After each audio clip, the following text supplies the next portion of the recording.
الحمد لله نحمده ونستعينه ونستغفره ونؤمن به ونتوكل عليه ونعوذ بالله من شرور أنفسنا ومن سيئات أعمالنا من يهده الله فلا مضل له ومن يضلله فلا هادي له ونشهد أن لا إله إلا الله وحده لا شريك له ونشهد أن سيدنا وحبيبنا وشفيعنا ومولانا محمدا عبده ورسوله أرسله إلى الناس كافة بالحق بشيرا ونذيرا وداعيا إلى الله بإذنه وسراجا منيرا صلى الله تعالى عليه وعلى آله وأصحابه وأزواجه وذرياته وبارك وسلم تسليما كثيرا أما بعد فقد قال الله تبارك وتعالى في كتابه العظيم حاميم والكتاب المبين إنا أنزلناه في ليلة مباركة إنا كنا منذرين صدق الله مولانا العظيم وصدق رسوله النبي الكريم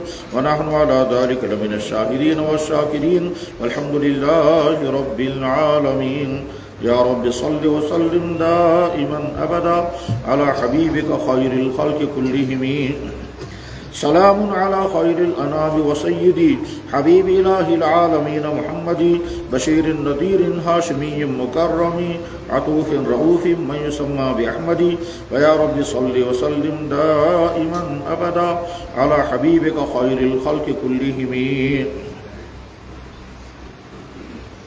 میرے محترم بزرگوں اور دوستو،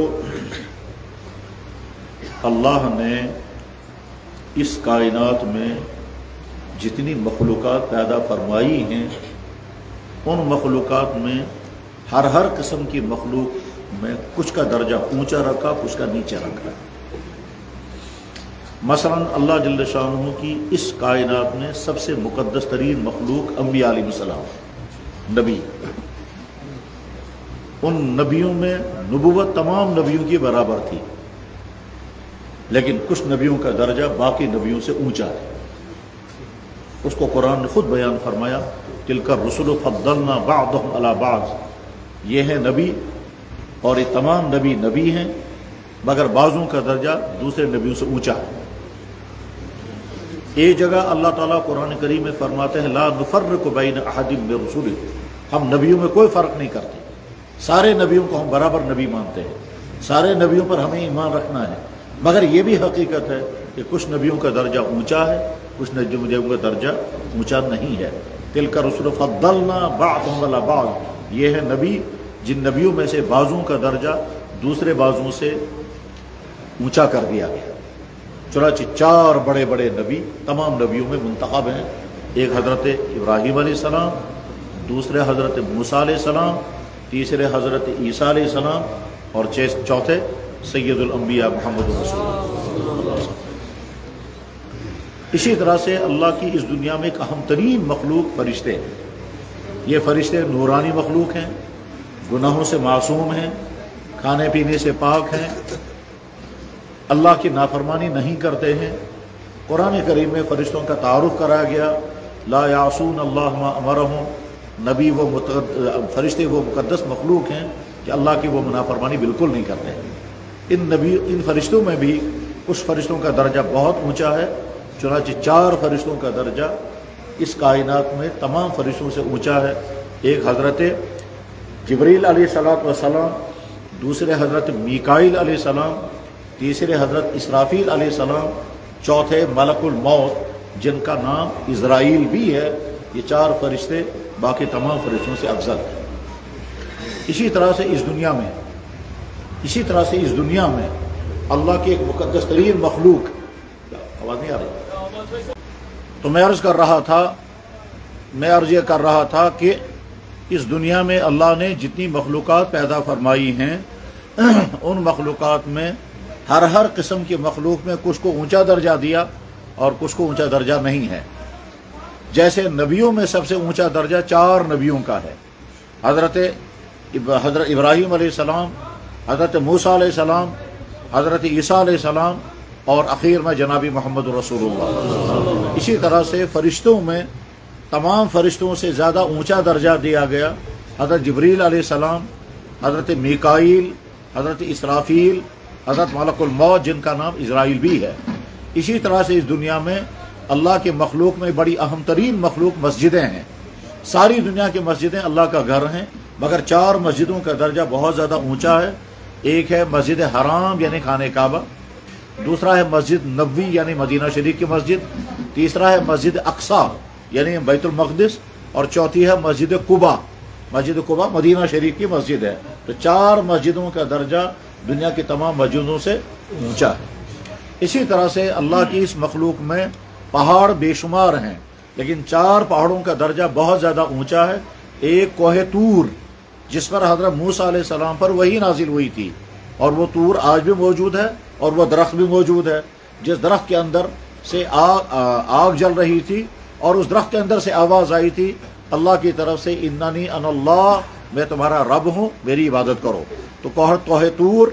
اسی طرح سے غار حرا کا پہاڑ جس کو کہتے ہیں جبل نور، اور تیسرا ہے جبل رحمت جو عرفات کے میدان میں ہے، اور چوتھا پہاڑ ہے جبل ابو قبیس جس پر حجر اسود طویل زمانے تک رہا.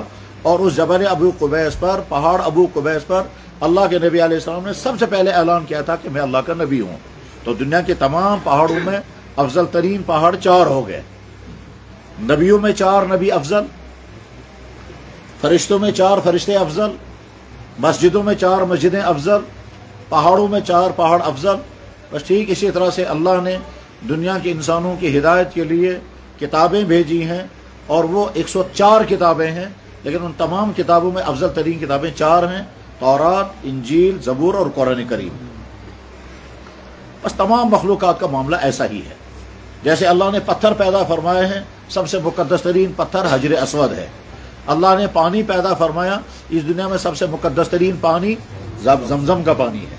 ٹھیک، بلکہ کچھ کتابوں میں تو یہ لکھا ہوا ہے کہ اس دنیا میں سب سے زیادہ مقدس ترین پانی وہ انسانوں کے ہاتھ لگنے والا نہیں ہے، اور وہ پانی تھا جو جناب رسول اکرم صلی اللہ علیہ وسلم کی انگلیوں سے نکلا تھا. وہ پانی زمزم سے بھی زیادہ افضل ہے، مگر وہ اسی زمانے میں رہا ہے، اس کے بعد آگے نہیں مل سکتا وہ. تو اب اس دنیا میں سب سے مقدس ترین پانی کون سا ہوا؟ آب زمزم، جس کے بارے میں اللہ کے نبی علیہ السلام نے فرمایا کہ زمزم کا پانی جس نیت سے بھی انسان پیے گا وہ مقصد پورا ہو جائے گا. اور بے شمار انسانوں کے تجربات ہیں کہ زمزم کا پانی جس مقصد کے لیے پیا گیا وہ مقصد پورا ہو جاتا تھا. ہم نے ایک بزرگ کو دیکھا جن کو پیشاب کا تقاضا بہت زیادہ آتا تھا، یعنی ہر آدھ گھنٹے بعد یا 1 گھنٹے بعد ان کو پیشاب کی ضرورت پیش آتی تھی. تو وہ خانہ کعبہ میں جو اندر جاتے تھے وہ کہتے تھے یا اللہ میں زمزم کا پانی اس نیت سے پیوں گا کہ جتنی دیر میں خانہ کعبہ میں رہوں گا پیشاب نہیں آنا چاہیے. چنانچہ وہ زمزم کا پانی بہت زیادہ پیتے تھے، اس کے بعد 4-5 گھنٹے بھی اگر خانہ کعبہ میں رہتے تھے پیشاب نہیں آتا. اور اس کے بعد جب ڈیرے پر آتے تھے سب سے پہلے باتھ روم جاتے تھے. خیر، تو زمزم کا پانی اس دنیا کا مقدس ترین پانی ہے. بس اسی طرح سے ہر مخلوق، اسی طرح سے اللہ تعالیٰ شانہ نے دن پیدا فرمائے. ان دنوں میں سے بھی 4 دن افضل ترین دن ہیں. ان میں سے ایک عید الفطر کا دن، دوسرے عید الاضحیٰ کا دن ہو گئے 2، اور تیسرے عرفے کا دن، اور چوتھے عید الاضحیٰ کے بعد 2 دن اور ہیں. اس طرح سے 5 دن افضل ترین دن بن جاتے ہیں جن 5 دنوں کی فضیلتیں بیان کی گئی ہے. بعض حضرات نے کہا کہ عید الفطر کا دن، اور اسی طرح سے 10 محرم کا دن، اور عید الاضحیٰ کا دن، اور ایک جمعہ کا دن جس دن قیامت قائم ہو جائے گی. جیسے اللہ نے ان تمام مخلوقات میں کچھ چیزوں کو بہت زیادہ مقدس بنایا، اسی طرح سے اللہ نے رات پیدا فرمائی ہے. اور رات پیدا کرنے کا تذکرہ قرآن میں ہے. اللہ تعالیٰ فرماتے ہیں میں نے تمہارے لیے رات بنائی تاکہ تم رات میں آرام کر سکو. اگر میں رات نہیں لاؤں گا تو تم آرام بھی نہیں کر سکو گے. وَمِن رَحْمَتِهِ جَعَلَ لَكُمُ اللَّيْلَ وَالنَّهَارَ لِتَسْكُنُوا فِيهِ، میں نے اپنی رحمت سے تمہاری رات بنائی تاکہ اس میں تم آرام کر سکو. اب جتنی راتیں اللہ نے بنائی ہیں ان راتوں میں 4 راتوں کو افضل بنایا گیا. ان 4 راتوں میں سے افضل رات جو ہے جیسے لیلۃ القدر کی رات ہے، اسی طرح سے شب برات کی رات ہے. ہر مخلوق میں 4 کو منتخب کیا. بس اسی طرح سے راتوں میں سے بھی 4 راتوں کو منتخب کیا. وہ 4 راتیں اہم ترین راتیں ہیں. ایک شب قدر کی رات، دوسرے شب برات کی رات، عید الفطر کی رات، اور عید الاضحیٰ کی رات. ہر مخلوق میں سے 4 کو منتخب کیا. راتوں میں سے بھی 4 راتوں کا خاص درجہ دیا ہے. ان راتوں میں سے ایک شب برات کی رات بھی ہے. شریعت اسلامیہ کا ایک اصول ہے. اصول یہ ہے کہ بعض چیزوں کی شریعت فضیلت بھی بیان کرتی ہے، حکم بھی مقرر کر دیتی ہے، طریقہ بھی بتا دیتی ہے. مثلا نماز کی فضیلت بھی بیان کی، نماز کا طریقہ بھی مقرر کر دیا، نماز کا وقت بھی بتا دیا. روزے کی فضیلت بھی بیان کر دی، اس روزے کا وقت بھی مقرر کر دیا، روزہ رکھنے کا طریقہ بھی مقرر کر دیا. زکوٰۃ کا حکم بھی دیا، اس کی فضیلت بھی بیان کی، اس کے فائدے بھی بیان کیے، اور زکوٰۃ کی ساری تفصیل بھی بیان کر دی. لیکن کچھ شریعت کے احکام ایسے ہیں کہ شریعت حکم دیتی ہے، تفصیل نہیں بتاتی. تفصیل آپ خود ہی طے کرو. مثلا شریعت اسلامیہ نے حکم دیا اگر تم بیمار ہو جاؤ گے تو علاج کرنا ہے، مگر علاج بولو نہ کت کن چکا ہو. یہ نہیں بتایا علاج کیسے کرنا ہے، کہ علاج تم اپنے زمانے کے حالات کے مطابق کرنا، جس کا نتیجہ یہ ہے کہ دنیا میں علاج کتنی ترقی کر جائے شریعت کے دائرے میں رہے گا. یا مثلا شریعت نے کہا علم حاصل کرو، طریقہ نہیں بتایا کہ تم ٹیوشن پڑھو گے، کتاب سے پڑھو گے، نیٹ سے پڑھو گے، استاد کو اپنے گھر بلاؤ گے، کتاب ہاتھ میں لے کر پڑھو گے، یا زبانی پڑھو گے. کچھ نہیں بتایا، بس یہ کہا علم حاصل کرو. اسی طرح سے شریعت کے بہت سارے احکام ہیں جس میں شریعت اسلامیہ حکم دیتی ہے، طریقہ نہیں بتاتی. اور کچھ احکام ایسے ہیں جس میں شریعت نے حکم بھی دیا، طریقہ بھی بتایا. جہاں شریعت نے طریقہ بتایا وہاں وہی طریقہ فالو کرنا ہے، اور جہاں شریعت نے طریقہ نہیں بتایا اس کا مطلب شریعت یہ کہتی ہے کہ آپ اپنی مرضی سے جو چاہے سو کرو، عمل ہم فضیلت ہم بیان کر دیتے ہیں. مثلا شریعت اسلامیہ نے حکم دیا اللہ کے راستے میں خود خرچ کرو، صدقہ کرو، خیرات کرو. نہ ٹائم بتایا، نہ وقت بتایا، نہ طریقہ بتایا. آپ پیسہ خرچ کریں، جانور ذبح کریں، مسجد بنائیں، یتیم خانہ بنائیں، غریبوں کو کھانا کھلائیں، کپڑے تقسیم کریں، جو چاہیں کریں. بس شریعت نے مقرر نہیں کیا، متعین نہیں کیا یہی چیز دینی ضروری ہے. بس ٹھیک اسی طرح سے اللہ کے نبی علیہ الصلوۃ والسلام نے شب برات کی فضیلت بہت زیادہ بیان فرمائی ہے، لیکن طریقہ کچھ نہیں بتایا کہ طریقہ تم خود ہی طے کرو. تم چاہے نمازیں پڑھو، تم چاہے تسبیحات پڑھو، تم چاہے تلاوت کرو، تم چاہے دعائیں کرو، کم کرو یا زیادہ کرو، تمہاری اپنی مرضی ہے، فضیلت ہم بیان کر دیتے ہیں. یہ شریعت کا قصور ہے اور اس کو سمجھ کر کے رکھنا ہے. شریعت اسلامیہ کبھی حکم بھی دے گی، اس حکم کا طریقہ بھی بتائے گی، اس کی ٹائمنگ بھی طے کر دے گی، اس میں انسان کوئی مداخلت نہیں کر سکتا. نماز کا وقت مقرر کر دیا، اس کا طریقہ بھی مقرر کر دیا، اس کے رکعتیں بھی طے کر دی. ہم اس میں کمی زیادتی نہیں کر سکتے. ہمارا رجی چاہے گا کہ فجر کی نماز میں 2 کے بجائے ہم 4 رکعت پڑھنا چاہیں گے، نہیں پڑھ سکتے. اور کبھی تھکاوٹ ہو گئی تو 4 کے بجائے 2 ہی کر دیں گے، وہ نہیں کر سکتے. مغرب کی نماز 3 کے بجائے ہم 4 کرنا چاہیں، نہیں کر سکتے. اور اگر رکوع میں 1 کے بجائے 2 کریں، سجدے کے بجائے 4 سجدے کریں، نہیں کر سکتے. شریعت نے جو طے کر دیا وہ وہی کرنا پڑے گا. لیکن شریعت اسلامیہ کے کچھ احکام ایسے ہیں جن احکام میں شریعت نے چھوٹ دے دی، صرف حکم دے دیا یہ کر لینا، طریقہ ہم نہیں بتایا. طریقہ جیسی تمہاری مرضی ویسے کرو. شریعت اسلامیہ نے کہا حج کرو، سفر کیسے کرنا ہے کہ سفر کا طریقہ مقرر نہیں کیا. اس زمانے میں اونٹوں میں سفر ہوتا تھا، پیدل سفر ہوتا تھا. اگلے زمانے میں گھوڑوں میں سفر ہونے لگا. اگلے زمانے میں یہ جو ہے شپ سے سفر ہونے لگا. آج ہوائی جہازوں سے سفر ہوتا ہے. اللہ کے نبی علیہ السلام نے قربانی کے جانور مدینے سے لے کر کے آئے تھے. آج کوئی جانور لے کر جا ہی نہیں سکتا یہاں سے. ٹھیک حضرت علی رضی اللہ تعالیٰ عنہ 100 اونٹ یمن سے لے کر کے آئے تھے حج میں قربان کرنے کے لیے. ظاہر ہے آج کہاں سے ہم اونٹ کے لے کر کے جائیں گے. اللہ کے نبی علیہ السلام نے طواف کرنے کا حکم دیا، طواف کرنے کی فضیلت بیان کی. یہ نہیں بتایا طواف کیسے کرو گے، تم پیدل کرو گے یا اونٹ پر کرو گے یا کس طرح سے کرو گے. اللہ کے نبی علیہ السلام نے خود ایک طواف کیا اور اونٹ پر سوار ہو کے طواف کیا. اللہ کے نبی نے ایک طواف کیا تھا اونٹ پر سوار ہو کر. آج بہت سارے لوگ طواف کرتے ہیں ویل چیئر پر. شریعت نے صرف طواف کرنے کا حکم دیا، طریقہ مقرر نہیں کیا.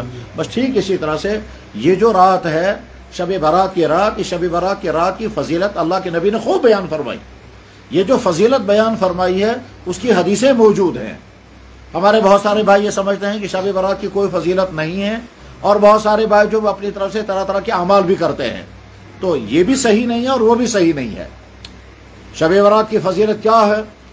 قرآن کریم کی آیت سورہ 25ویں پارے میں ہے، سورہ دخان، حامیم والکتاب المبین انا انزلناہ فی لیلۃ مبارکہ انا کنا منذرین فیہا یفرق کل امر حکیم. بہت سارے مفسرین کا کہنا یہ ہے کہ یہ آیت شب برات کے متعلق ہے.